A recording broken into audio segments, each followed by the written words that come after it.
Gentlemen, Eric Stuart.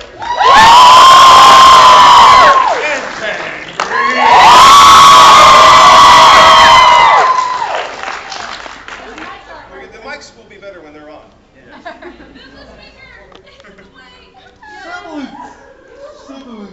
They're coming right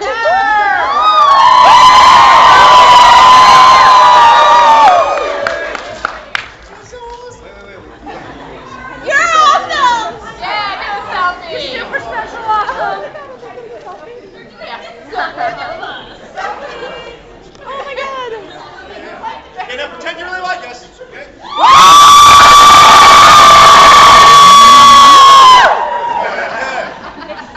Selfie time. We don't have to pretend we love you. Words. Hello? Oh, I think I hear something. There's a volume. There we go. Oh. We can take the mute off. There's no mute on the other channel. We could share. He didn't really want to hear what Eric had to say. Oh, there you go. Yeah, it's not like we were coming in here to do a panel or anything. Oh. All right. So, Q&A stuff? That's going to be bad. Do you have any questions for us? Okay, you. Yeah, the girl with the ears that you with the, and the glasses and the somewhat Nazi-esque arm. I'm not promoting Nazis. What did you want to ask? How did you feel when you did sign Santa Mentalist? How did I feel when I what? When you did the role as Mentalist. It was fun. Playing bad guys, you'll hear a lot of performers just say this, is fun because you get to do so many things that you can't admit to doing in public. But you know, and when you look at a pretty standard kind of story, the hero reacts to what the bad guy is doing usually, right? So it's fun to be the instigator, you know? Yeah. Everybody likes the bad boy, right? Yeah. Good question. Oh, over here. I just wanted to say that it's such an honor to meet you. You guys were like my first anime, and I wouldn't be here today if it weren't for you. Oh, thank you.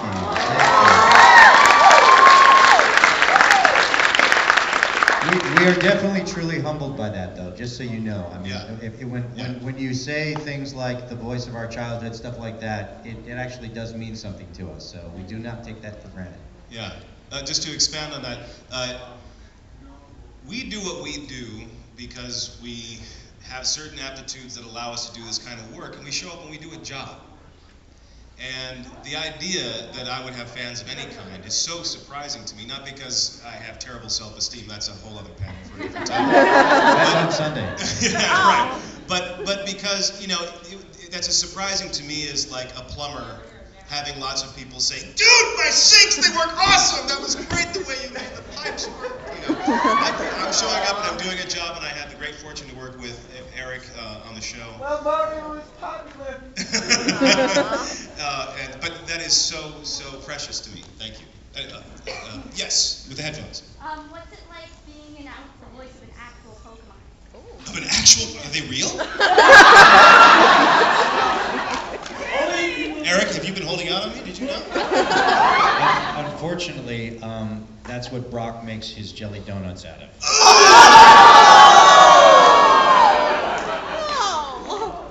That's why he doesn't have a girlfriend. There you go, you asked. You wanted to know. I will say, though, that Trico was one of my favorite things to do in the booth. Do the voice. What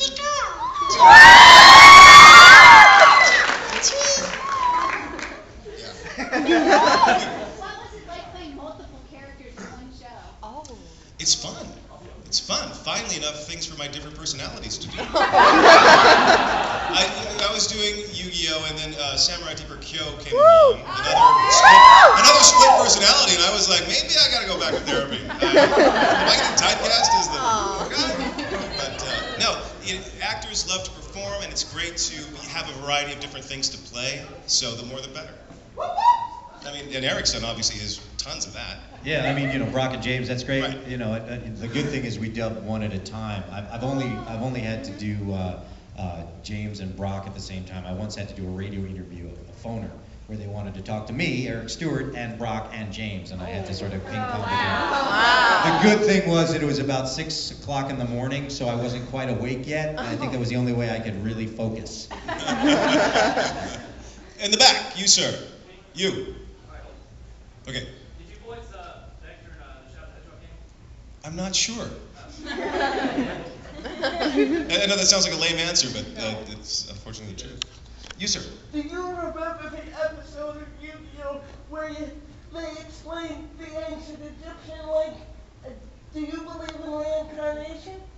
I do remember the episode, and I actually personally, ever since I was a kid, back in the 1800s, I have always had an attraction to Egyptology, ancient Egypt. I probably was influenced a bit by Raiders of the Lost Ark. So I found that the incorporation of Egyptian mythology in the series very appealing. And in terms of reincarnation, I don't think that anybody can definitively say what happens after we leave this realm. But I have a very open mind. Or the shadows. Well played. Yeah. Where's Bakura when you need him? I have some stories, and I'll tell you them if you're interested. I'm sorry? I have some stories. Oh, I'm sure. I'm sure. Well, I'd love to hear them, but let's first get some more questions from the rest of the fans here. You. This is gonna be weird, but for my ass. Weird? Come on. I do anime. In the first episode of GX, you voiced older Yugi, and it was more of a Yami-ish voice, and I was wondering if you had your own take on what Yugi's voice would sound like 10 years later. Yugi's voice 10 years. So you're saying that in the original episode, it wasn't as high.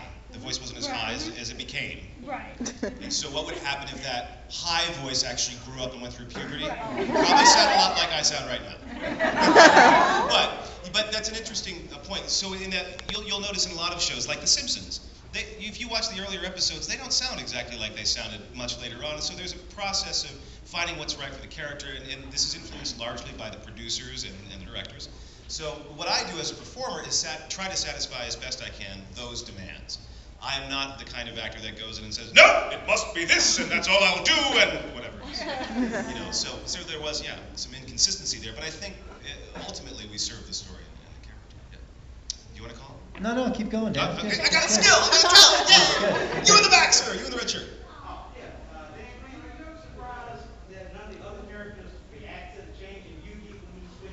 It's a little. No, I think I once addressed it as Kaiba. I think I once addressed that in an episode, right? Back me up, fans. You did. I did. You Thank did. you. Thank you. Yeah. But I also Learn your Yu-Gi-Oh. Yes. But he is correct. For the most part, there wasn't much said about it. So Yeah, that's true. Yeah. Yes, you sir with that. Did you ever end up playing the card game? Yeah, one Thanksgiving, soon after the series, first started and it was becoming popular, I was home visiting family, and one of my sister's friends had a son that was really into the show, and so we played several rounds of the game, and he totally kicked my ass. So I only act like the king of games on TV. Let's have a woman here. Yes. I've got a comment and a question, if that's all right. Okay. Yeah. Comments is, I grew up watching the standard Yu-Gi-Oh, Pokemon, Digimon, but Yu-Gi-Oh really stood out to me because of the lessons it taught about standing up for yourself and learning to be a better person with almost an alter, with the alter ego of Sure. Yami to Yugi. Sure. And it really helped me to see Yugi growing, and it helped me to kind of get some confidence in myself. So I really want to, and I liked Kaiba, but he was kind of a jerk, so. As he was supposed to be. Yes, exactly. And but I loved all the most of the characters. That's a beautiful comment. Did you also have a question? The question was, there were 5 seasons, Duels Kingdom Battle City, Virtual Realm, Orichalcos or Waking the Dragons, and I then don't Dawn of the even know Duel, what's and then Dawn of the Duel. What would you say was your favorite season, and do you have a reason why it was your favorite season? Is this to me more than You want to know Dan's in? Both is fine. Well, you weigh in first. Yeah, I would say that I actually preferred the beginning of the thing. I liked the entire creation of what we were doing. We were all both as production side, you know, the writers, the director, the actors. We were all finding, you know, the path to take, and so that was exciting. You know, once you get into the character, that's great. I mean, where the storyline takes us, but I kind of like, you know, putting the cake together, making, you know. Yeah, the discovery is interesting. And, Yeah. and just a response to your first comment, I think that's great, you know, what you got out of that show. And for me as a performer, it was really, felt very fortunate to be working on something where we had, you know, split personality, two characters that help balance each other out, right? Mm-hmm. And when you're growing up and you're not terribly, you know, confident, or you have some things that you wish you were better at, I think we often imagine, oh, if I just had some guiding force to help me believe in those aspects of myself. So I thought that was great. And also Yugi helps Yami, you know, as the series goes on too, kind of evens him out, because he does have some temper issues, or maybe he just drinks too much coffee. But, Orichalcos! Oh my god.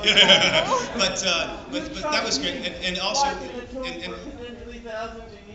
You'll have some actors but also linking to what Eric was saying about the beginning of the show, this may be surprising to recall, but that happened right after 9/11. We were originally going to air the first episode, and it got bumped because of the events of 9/11. And I got back into the booth within that week, and it felt so strange to be doing anything. You know, and we live in New York, you know, right where it happened. And I was trying to, you know, come up with some way of getting through the session just so I wouldn't give a lousy performance, but it just seemed so irrelevant. Everything seemed so irrelevant at that time. And I thought, well, okay, I'm doing something that might be helpful, right? Just as a form of entertainment. For kids, right? They're scared. So that was cool. But in terms of my favorite episode, or favorite season. Episode works too. Well, okay. It would be the one that's mostly about me. No, I kid. I mean, the beginning was great, and I also think the series concluded well. And I really respect that they didn't try to make the story something other than what it should be. Like, they didn't extend Yami and Yugi for years and years and years and years after that would, you know, be interesting, right? So, and I think that the way they ended the series was good. Good question. Yeah. What was your favorite fan moment? Fan moment? Yeah. I think they're about to come. He told me to say that. Like favorite or funniest? Like, Right. My favorite was, I was doing a con recently, and this young woman walked up and said, "You probably don't remember me, but 15 years ago I wrote you an email when I was in middle school, and I wanted to do an interview for my class. And so I thought, I'm going to write Eric and see if he'll do an interview." And of course, I do answer all my fan mail. I might be slow, but I do answer everything. And so it was a series of questions about the business, and so I answered them, and she said, "I was very shy. I was like a new kid in the school. I didn't have a lot of friends, and I thought this would be kind of a neat thing to do. So I got you to do this interview," which I couldn't believe you said yes. And I read it in class, and all my friends were so impressed with the fact that I got you to do this, that all of a sudden I became popular, and it gave me confidence. And I'm looking at her, and she's this beautiful young woman, and she's like, "I'm here with my fiance. He's one of the vendors here who's an artist, and she's about to get married." And she goes, "And I brought the paper. Would you autograph it?" And I was like, that's what puts it into perspective. You know, you look at what someone has become with a little help from me. I mean, come on, that's a little, I feel a little, you know, that's pretty big, you know? So that's my best fan moment, something like that. Yeah. I have two. One was have you heard of Make-A-Wish? Yes. So there's a person back there with these dual disc things, the armature. Yep. Right. So there was a boy, and his Make-A-Wish was to meet Yu-Gi-Oh, and we had one of those. All right. It's like, but understanding that that was what was significant for him. And you guys are obviously fans of the material, and some people look at the show and they're like, whatever. But that's meaningful, to me. And also, I haven't told this story very often, but I would not have met the woman that became my wife had it not been for Yu-Gi-Oh! And her watching the show. So, yeah. Yeah, good question. Yeah. Thank you. Sure. I like the guy that's holding up his hair. Let's do that. He's sacrificing a lot for that I question. was like, Notice! It's red with blood. yeah.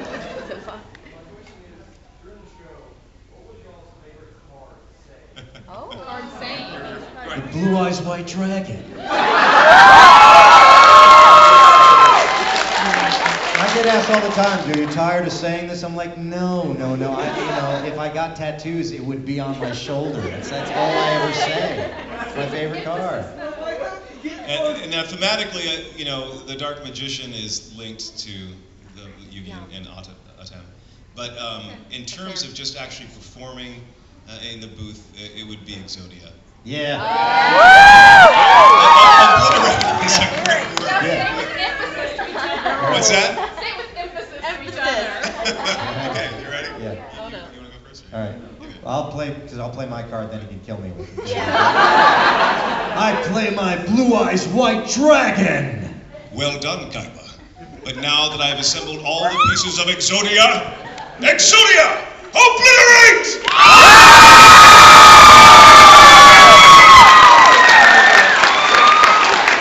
Every time. It's the writers, man. It's the writers. The good guy usually wins. Yeah. Good question. Put your hair back on. There you go. You miss. You. Is there any character that you've ever voiced that most relates to you? Well, so much of the little bits and personalities of all of them. I mean, Brock could definitely have been me in high school. I liked girls, so I can relate to that. I think Kaiba's sarcastic, biting comments. I mean, anybody who's friends with me knows that that's not a stretch. So that's kind of a part of that. Also, I think that what was cool about Kaiba was that he's, even though everyone said, "Oh, he's a jerk," he still has a mission. He's consistent. Right. He's not evil. Yeah, and he's not evil. The example I use is kind of like Apollo Creed to Rocky. I'm his sparring partner. I make the hero keep at the top of his game. I'm not his enemy. If I wasn't around, he could just wallow and just relax and sit by the pool. I keep him there at the top of the game, and I think that I like the depth of his character. So that kind of relates, I think, to me, is that I'm definitely someone who is driven.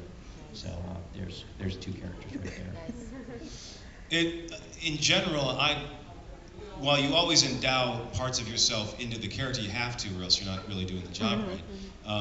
I don't identify with my characters, and I think if you were to try to make an anime out of my personality, nobody would watch it. But there is something to the duality of both Yugi and Atem that I think we can all relate to. And with Samurai Deeper Kyo, I did have particular sympathy for Kyoshiro, the more humble one, because he did have, and he was the one that won, right? It was because he was not consumed by anger, right, and still had power, right? And in my life, I try to be somebody who is generous, but it is aggravating because that can often be mistaken for weakness. So there's something to that. But you find something appealing, but like Hudson Rustachio was so much fun for me to play. We were just talking about that. Yeah, and hopefully I'm not that kind of narcissist. But it's really fun to play that kind of thing, because it's so ridiculous. Yeah. Good question. You, sir, with the spam, Mr. Spam. You're not going to spam me with questions, are you? Okay. I was wondering if there was a preference between doing the more kid-friendly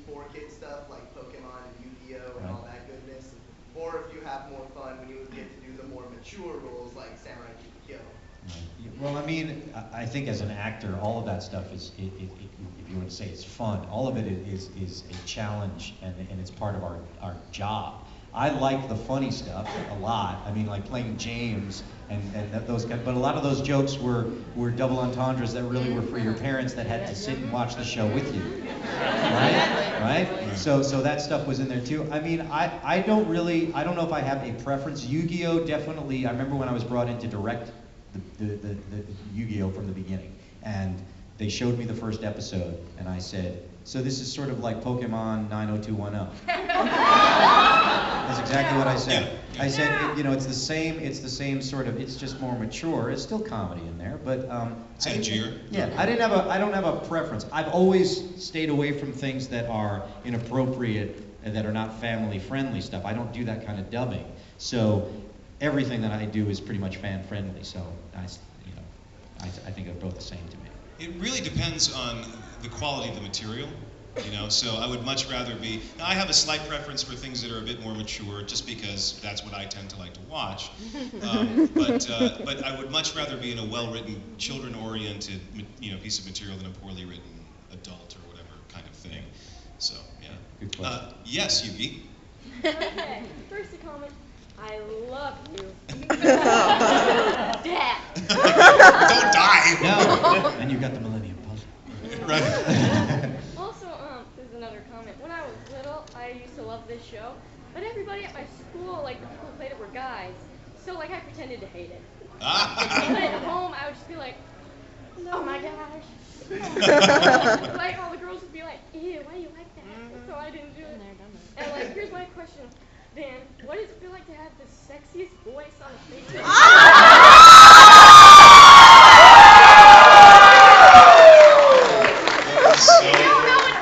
That is so funny.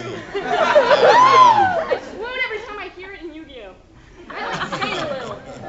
Sorry, y'all. Well, that's so flattering and a little embarrassing, but I guess the only thing I can say is, it's awesome. That's very, very kind. That's very kind. Fortunately, I don't think that of myself. Okay, but I'm very glad that you feel that way. There's a crowd over here. Are you with the green hair? I have a comment also. You were really amazing, and when you did Descendants of Darkness, Yeah. a lot of people never really want to talk to people like that. Yeah. No one really knows what that is, but when you did Suzuki, it was really amazing and it was really cute. Good. And I was wanting to know, what was your favorite line, if you could you say it? I don't really remember a lot of the lines from Descendants of Darkness, but the process was very freeform. So sometimes when you work on this stuff, you get a script that has been worked every inch, every syllable, it's all worked out.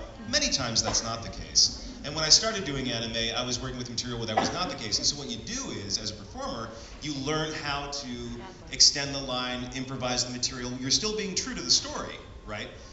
But you're rewording it for yourself. And so I was doing that with Descendants of Darkness, and the director I was working with allowed my sense of humor to bleed through here and there, and I think that's why I enjoyed that series so much, and I think that might be why some other people liked it too. And I was allowed to breathe in a certain way that was fun, But there are some outtakes that obviously never got put into the show, and there was one where Suzuki's confronting the big demon, and he's doing, it's the final episode, and he's doing his final act of whatever it is, self-sacrifice, right.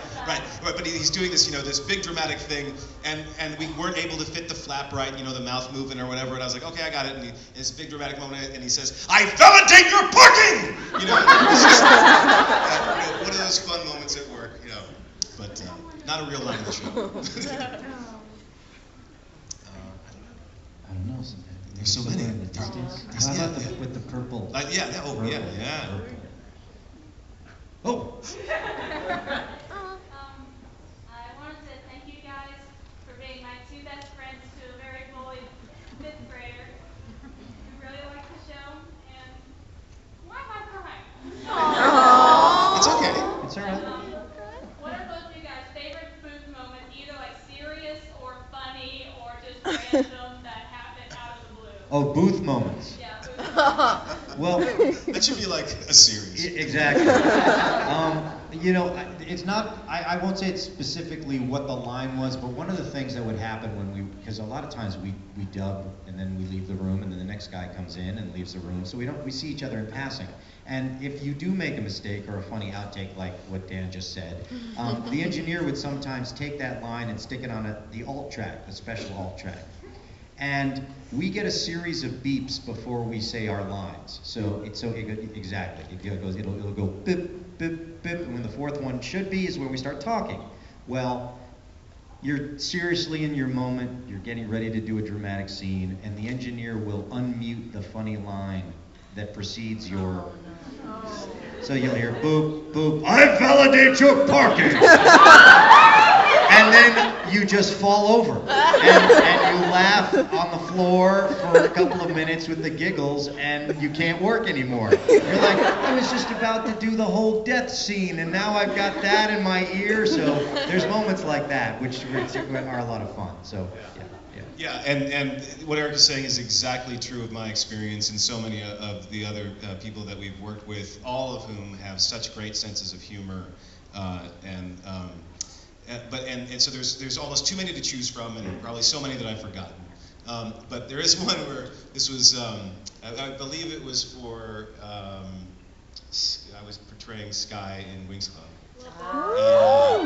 And yeah, basically kind of like Yugi voice. But, Yes.